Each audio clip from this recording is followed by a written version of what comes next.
Assalamualaikum warahmatullahi wabarakatuh. Hari ini kita akan lanjut pembelajaran kita tentang jenis, tema, dan fungsi karya seni rupa 3 dimensi. Ini adalah materi lanjutan dari kelas 12 semester 1 bab seni rupa. Di pertemuan kali ini Bapak harapkan kalian bisa memahami berbagai macam hal tentang karya seni rupa 3 dimensi. Ini akan singkat mungkin karena hampir mirip dengan karya seni rupa 2 dimensi. Tapi sebelumnya silahkan kalian isi absensi dulu di bagan classroom. Dan jangan lupa jika ada tugas dikerjakan tugasnya. Iya, hari ini kita membahas tentang jenis, tema, dan fungsi karya seni rupa 3 dimensi. Seperti karya seni rupa 2 dimensi, berdasarkan fungsinya, karya seni rupa 3 dimensi juga dibedakan menjadi karya yang memiliki fungsi pakai atau disebut juga seni rupa terapan, dan juga yang memiliki fungsi ekspresi saja atau disebut seni rupa murni. Ya, pertemuan sebelumnya 2 minggu ke belakang kita membahas itu di karya seni rupa 2 dimensi. Dan ini hampir mirip dengan karya seni rupa 3 dimensi yang akan kita bahas sekarang.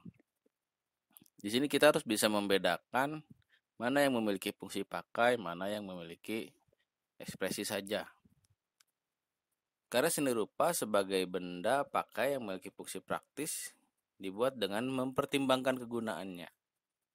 Jadi dengan demikian, bentuk benda atau karya seni rupa tersebut akan semakin indah dilihat dan semakin nyaman digunakan.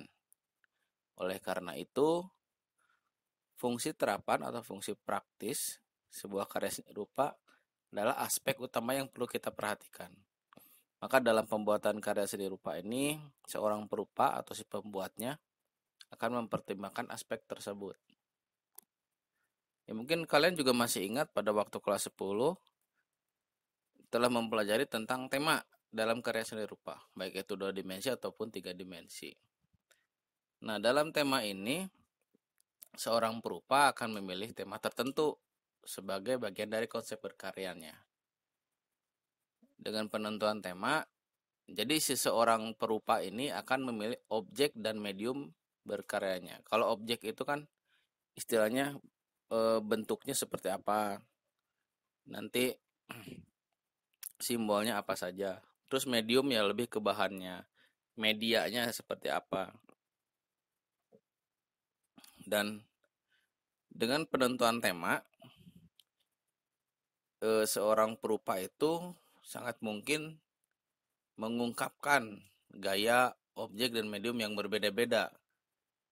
Jadi dari ide dasarnya tema si perupa pasti akan menghasilkan gaya, objek, medium yang berbeda.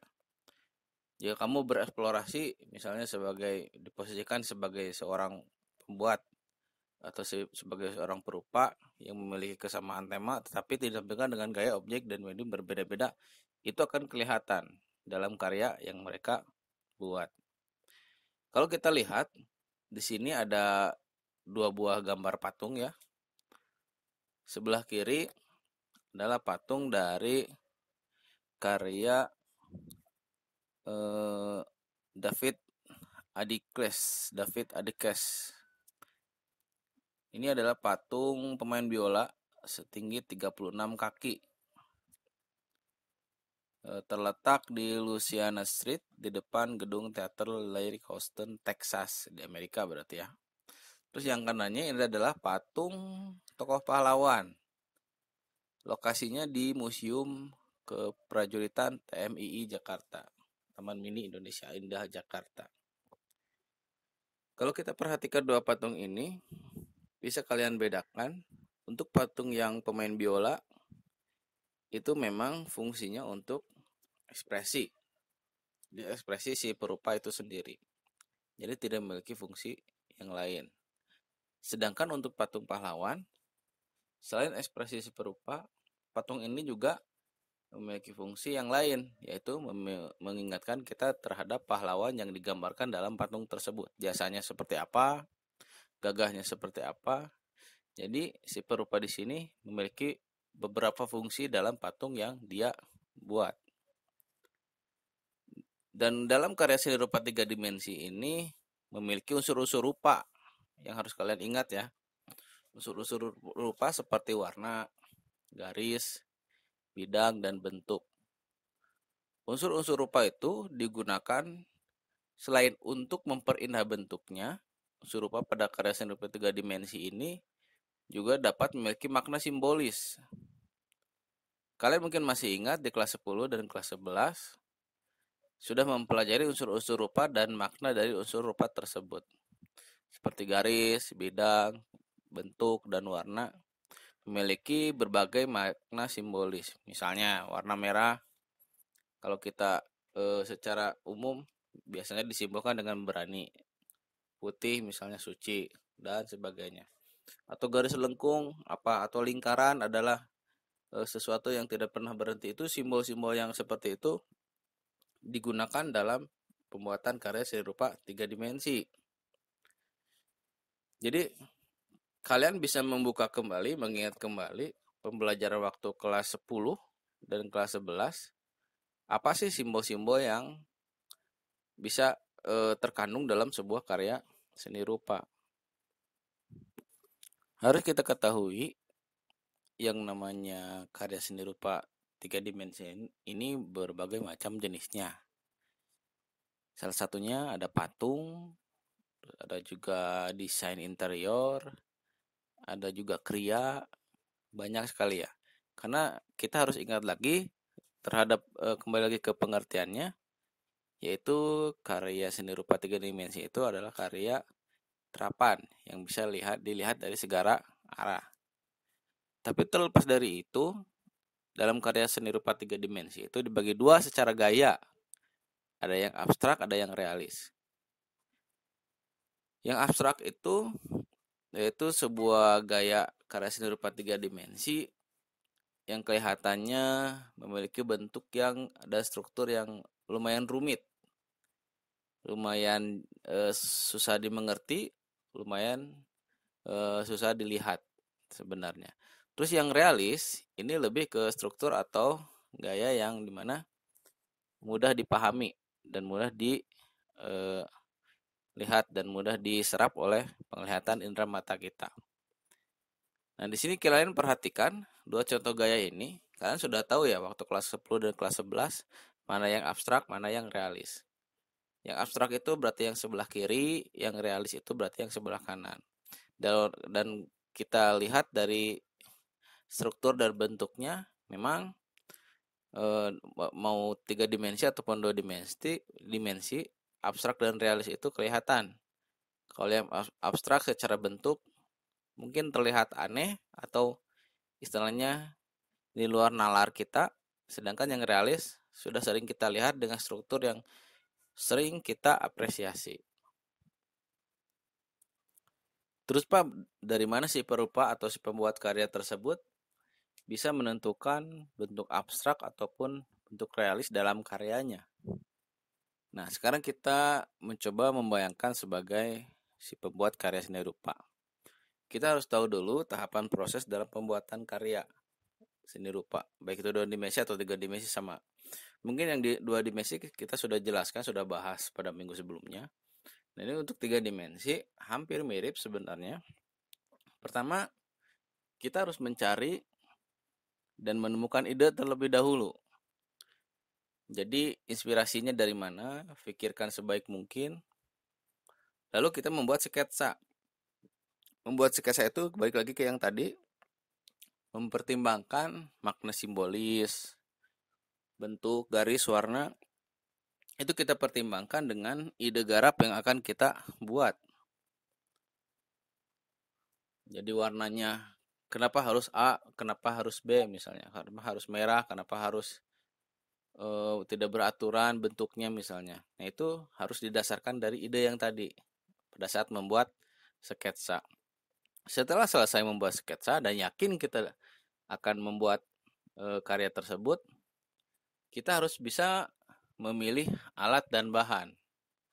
Nah, alat dan bahan juga ini menentukan dalam pembuatan karya kita.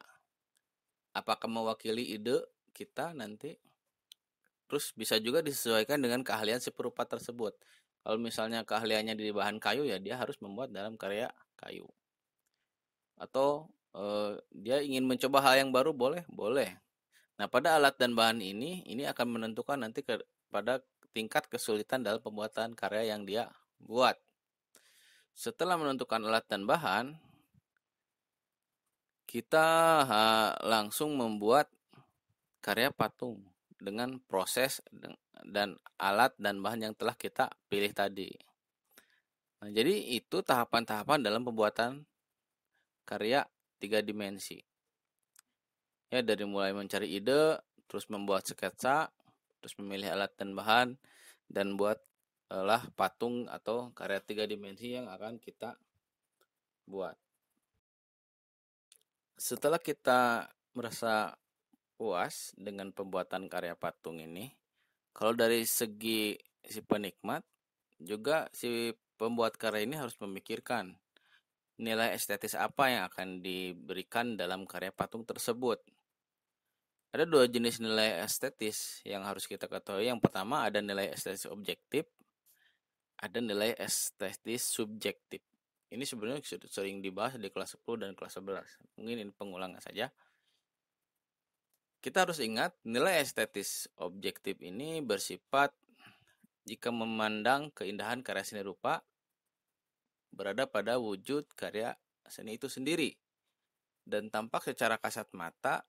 Dalam pandangan objektif ini, nilai estetis atau keindahan karya seni rupa tersusun dari komposisi yang baik, perpaduan warna yang sesuai, penempatan objek yang membentuk kesatuan, dan sebagainya. Keselarasan dalam menata unsur-unsur visual inilah yang mewujudkan sebuah karya seni rupa. Jadi yang dipertimbangkan itu karya seni rupa objektif ya. Selanjutnya kalau kita ingin memasukkan karya seni rupa dengan nilai estetis subjektif, keindahan tidak hanya pada unsur fisik saja yang ditangkap oleh mata secara visual, tetapi juga ditentukan oleh selera orang yang melihatnya. Misalnya contoh, ketika kalian melihat sebuah karya seni rupa, mungkin tertarik dengan apa yang ditampilkan dalam karya tersebut dan merasa ingin memiliki atau senang dengan karya tersebut dan terus-terusan melihatnya, bahkan ingin memilikinya. Tetapi dalam nilai estetis subjektif ini berbeda dengan kebalikannya, misalnya dengan teman kalian justru kurang tertarik pada karya yang ditampilkan. Nah, itu nilai estetis subjektif. Itu pertimbangan yang perlu difikirkan dalam pembuatan karya seni rupa 3 dimensi. Agar kita lebih paham di pembelajaran kali ini, saya akan memberikan kalian tugas. Kalian membuat tabel, nanti dilampirkan di lampiran classroom. Buat tabel tersebut, lalu identifikasilah unsur-unsur rupa pada karya-karya seni rupa 3 dimensi tersebut. Ada beberapa karya yang dilampirkan di classroom. Itu coba cari makna simbolis, terus unsur-unsurnya, terus temanya. Coba kalian cari di sumber yang lain dengan acuan beberapa karya 3 dimensi yang Bapak lampirkan di Google Classroom. Ya, jadi setelah kalian menonton video ini, kembali lagi ke bagian Google Classroom dan silahkan lihat lampiran-lampiran yang ada di sana, diawali dari tabel sampai dengan karya-karya 3 dimensi yang harus kalian analisis atau identifikasi. Ya, mungkin itu saja pertemuan kita kali ini. Mudah-mudahan bermanfaat dan kalian mengerti dan siap menghadapi nanti mungkin PTS, penilaian tengah semester. Terima kasih. Wassalamualaikum warahmatullahi wabarakatuh.